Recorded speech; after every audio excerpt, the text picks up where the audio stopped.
Hey friends, നമ്മൾ ഇന്ന് നോക്കാൻ പോകുന്നത് ക്രൈസിസിനെ പറ്റിയിട്ടാണ്. ഫസ്റ്റ് വൺ ഡെഫിനിഷൻ ആണ്. Crisis is A state of disequilibrium resulting from the interaction of the event with the individuals or families coping mechanism which are inadequate to meet the demands of the situation combined with the individuals or families perception of the meaning of the event. That means ഇതൊരു state of disequilibrium ആണ്. ഈ ഒരു സംഭവം interaction of event with the individuals or families coping mechanism, ഫാമിലിയുടെയോ ഇൻഡിവിജ്വലിൻ്റെയോ coping മെക്കാനിസമായിട്ട് interact ചെയ്യും event. പക്ഷേ ഈ കോപ്പിംഗ് മെക്കാനിസംസ് ഇനാഡിക്വേറ്റ് ആയിരിക്കും to meet the demand of the situation. ആ സിറ്റുവേഷൻ്റെ ഡിമാൻഡ് മീറ്റ് ചെയ്യാൻ വേണ്ടിയിട്ട് ഇനാഡിക്വേറ്റ് ആയിരിക്കും. അടുത്തതാണ് ക്രൈസിസ് പ്രോൺനെസ്. ചില ഇൻഡിവിജ്വൽ ക്രൈസിസിനോട് ഭയങ്കരമായിട്ട് പ്രോൺ ആയിരിക്കും. എന്തൊക്കെയാണ് ക്രൈസിസ് പ്രോൺനെസ്സിൻ്റെ ക്യാരക്ടറിസ്റ്റിക്സ് ഓരോന്നായിട്ട് നോക്കാം. ഫസ്റ്റ് വൺ ഈസ് ജോലിയോടുള്ള ഡിസാറ്റിസ്ഫാക്ഷൻ അല്ലെങ്കിൽ ജോലി ഇല്ലാത്തൊരവസ്ഥ. പിന്നെ ഹിസ്റ്ററി ഓഫ് അൺറിസോൾവ്ഡ് ക്രൈസിസ്, അതായത് സോൾവ് ആക്കാത്തൊരു ക്രൈസിസ്. ഹിസ്റ്ററി ഓഫ് സബ്സ്റ്റൻസ് അബ്യൂസിൻ്റെ history. Poor self esteem, unworthiness, അതായത് താൻ ഒന്നിനും കൊള്ളില്ല, തനിക്കൊരു വിലയില്ല എന്നുള്ളൊരു തോന്നൽ. പിന്നെ സൂപ്പർഫിഷ്യൽ റിലേഷൻഷിപ്പ് വിത്ത് അതേഴ്സ്. പിന്നെ difficulty in coping with everyday situations. Under utilization of resources. പിന്നെ സപ്പോർട്ട് സിസ്റ്റത്തിൻ്റെ അണ്ടർ യൂട്ടിലൈസേഷൻ.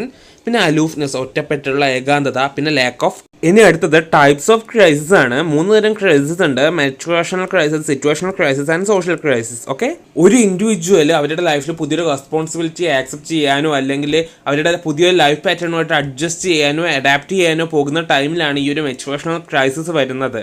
ഒരു ഇൻഡിവിജ്വൽ അടുത്തൊരു സക്സസീവ് സ്റ്റേജിലോട്ട് പോകുന്ന ഒരു ട്രാൻസിഷണൽ പോയിന്റിൽ അവിടെ ഒരു ഡിസിക്വിലിബ്രിയം ക്രിയേറ്റ് ചെയ്യപ്പെടും, ജനറേറ്റ് ചെയ്യപ്പെടും. ഈ ഒരു ടൈമിൽ ഇൻഡിവിജ്വലിന് അവിടെ cognitive and behavioural changes adapt ചെയ്യേണ്ടി വരും.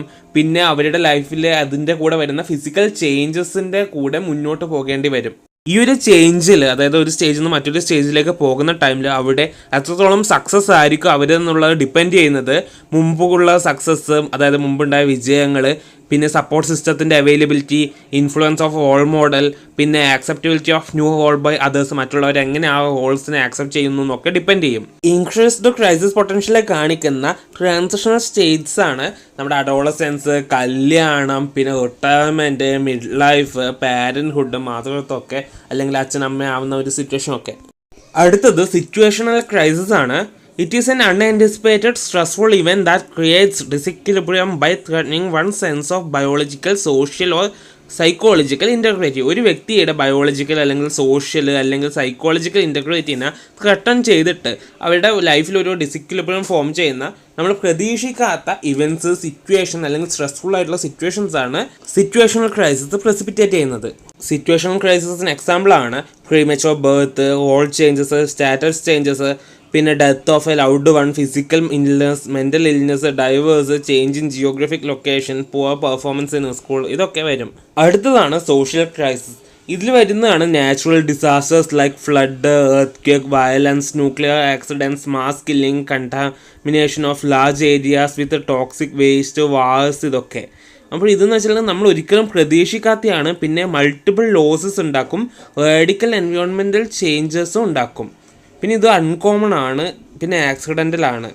പിന്നെ ഇനി ഇതെല്ലാവരുടെ ജീവിതത്തിൽ വരണം എന്ന് നിർബന്ധമൊന്നുമില്ല. പിന്നെ ഇവിടെ പേഷ്യൻസിൻ്റെ കോപ്പിംഗ് സ്ട്രാറ്റജീസൊക്കെ ഫെയിൽ ആകാൻ സാധ്യതയുണ്ട്. കാരണം അവർ ആദ്യമായിട്ടായിരിക്കും അതുപോലുള്ള ഒരു സിറ്റുവേഷൻ ഫേസ് ചെയ്യുന്നത്.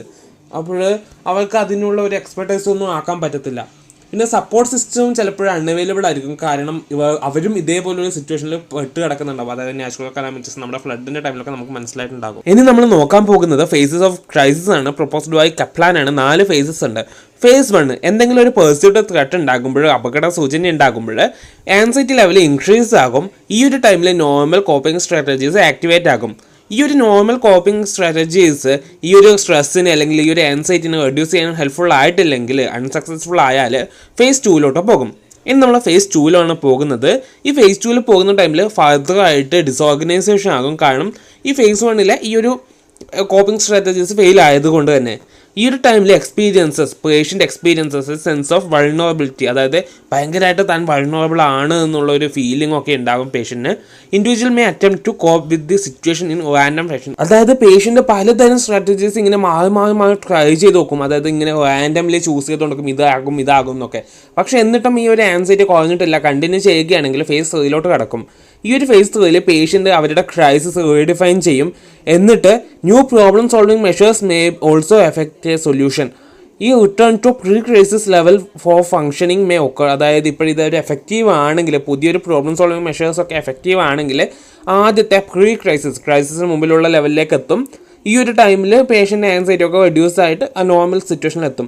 പക്ഷേ ഇതൊരു അൺസക്സസ്ഫുൾ ആയിട്ടാണ് ഉള്ളതെങ്കിൽ ഫർദർ ഡിസോർഗനൈസേഷൻ ഉണ്ടായിട്ട് ഫേസ് 4 പോകും. ഈ phase 4 severe panic level of anxiety ഉണ്ടാകും. Cognitive, emotional and psychological changes ഒക്കെ ചെയ്യും. പിന്നെ ഇതിൻ്റെ ഈ ഒരു അവസരത്തിൽ ഫർദർ ട്രീറ്റ്മെൻറ്റിന് വേണ്ടിയിട്ട് റെഫർ ചെയ്യേണ്ടി വരും.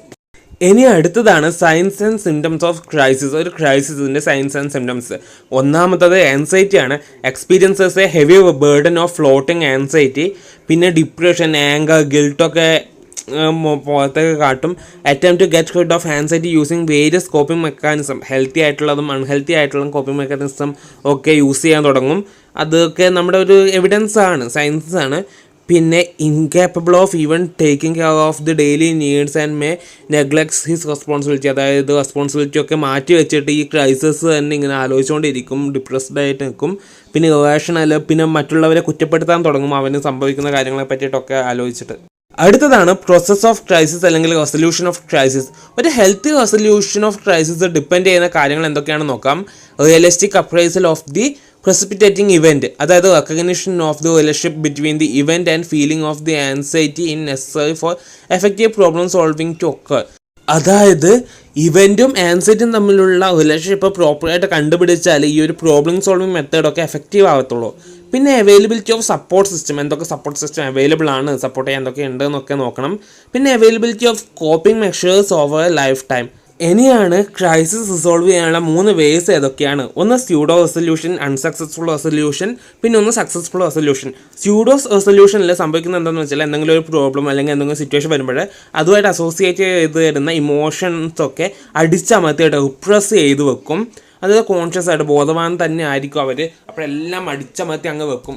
അപ്പോൾ ആ ഒരു ടൈമിൽ അവർ രക്ഷപ്പെടും. പക്ഷേ ഫ്യൂച്ചറിൽ എന്തെങ്കിലും സ്ട്രെസ്സൊക്കെ വരുന്ന ടൈമിൽ ഈ ഒരു അടിച്ചമർത്തി ഇമോഷൻ കൂടി അതിൽ എഫക്റ്റ് ചെയ്തിട്ട് എല്ലാം കൂടി ഒരുമിച്ച് അങ്ങ് പ്രകടിപ്പിക്കാൻ തുടങ്ങും. പേഷ്യൻ്റ് മുമ്പ് ഈ എല്ലാം അടിച്ചമർത്തി ശീലമായതുകൊണ്ട് തന്നെ ഇതിനുമായിട്ട് നേരിട്ട് കോപ്പ് ചെയ്യാൻ പറ്റിയ അല്ലെങ്കിൽ കോപ്പ് ചെയ്യാൻ പറ്റത്തില്ല. ഈ ഒരു ടൈമിൽ പേഷ്യൻ്റ് മറ്റു ഇതും കൂടി ഇതിനെ ഇൻഫ്ലുവൻസ് ചെയ്തിട്ട് ഹൈ ആയിട്ട് വരും. ഇത് ഹാൻഡിൽ ചെയ്യാൻ പറ്റാത്ത ഒരു രീതിയിലേക്ക് എത്തും. പിന്നെ അടുത്തതാണ് അൺസക്സസ്ഫുൾ ആയിട്ടുള്ള റെസൊല്യൂഷൻ മെത്തേഡ്. അതായത് നമ്മൾ കോപ്പിംഗ് മെത്തേഡ്സ് ഒക്കെ ട്രൈ ചെയ്യുമെങ്കിൽ അത് പരാജയപ്പെടും. പേഷ്യൻ്റ് അതൊക്കെ ഇങ്ങനെ നിരാശപ്പെട്ടിരിക്കുക ചെയ്യുക. അതായത് the victim rather than accepting the loss അംഗീകരിക്കാതെ റൂമിനേറ്റിംഗ് ഓവർ ദി ലോസ്, അതായത് ഈ ലോസിനെ പറ്റി ഇങ്ങനെ ഭയങ്കര ആകുലപ്പെട്ടൊക്കെ ഇരിക്കും. ഇതിന് എക്സാമ്പിളാണ് പ്രൊലോങ്ഡ് ഗ്രീഫ് റിയാക്ഷൻ, ഒരു ഗ്രീഫ് അടിച്ചങ്ങിരിക്കുന്നത്. ഇതിൽ ലോവർ ലെവൽ ഓഫ് ഫങ്ഷനിങ് നടക്കും. പിന്നെ അടുത്തതാണ് സക്സസ്ഫുൾ റെസൊല്യൂഷൻ. അതായത് സക്സസ് ആവും ഈ ഒരു ക്രൈസിസ് റിസോൾവ് ചെയ്യാൻ വേണ്ടിയിട്ട്. ഇതിൽ വരുന്നതാണ് victim go through the various phases of crisis but reaches phase 3 where the various coping measures are utilized to resolve the crisis situation. അതായത് പല ഫേസിലൂടെ പോയിട്ട് ഫേസ് 3 എത്തും. എന്നിട്ട് ഇവിടുന്ന് പലതരം കോപ്പിംഗ് മെഷേഴ്സ് യൂട്ടിലൈസ് ചെയ്തിട്ട് ആ ഒരു സിറ്റുവേഷൻ റിസോൾവ് ചെയ്യാൻ വേണ്ടി അല്ലെങ്കിൽ ആ ഒരു പ്രോബ്ലം പരിഹരിക്കാൻ വേണ്ടി ശ്രമിക്കും, ആ ക്രൈസിസ് നിന്ന് പുറത്ത് കിടക്കാൻ വേണ്ടിയിട്ട്. The individual develops better skills and problem solving ability, അതായത് പേഷ്യൻ്റെ സ്കിൽസൊക്കെ ഡെവലപ്പ് ആകും. പിന്നെ various crisis situation in the future, അതായത് ഭാവിയിലുള്ള പല ക്രൈസിസ് സിറ്റുവേഷൻ ഡീൽ ചെയ്യാനും ഇത് ഹെൽപ്പ് ചെയ്യും. സോ ഇതൊക്കെയാണ് ഇന്നത്തെ വീഡിയോ. ക്രൈസിസ് ഇൻ്റർവെൻഷൻ അടുത്ത വീഡിയോയിൽ കാണാം. So bye, thank U.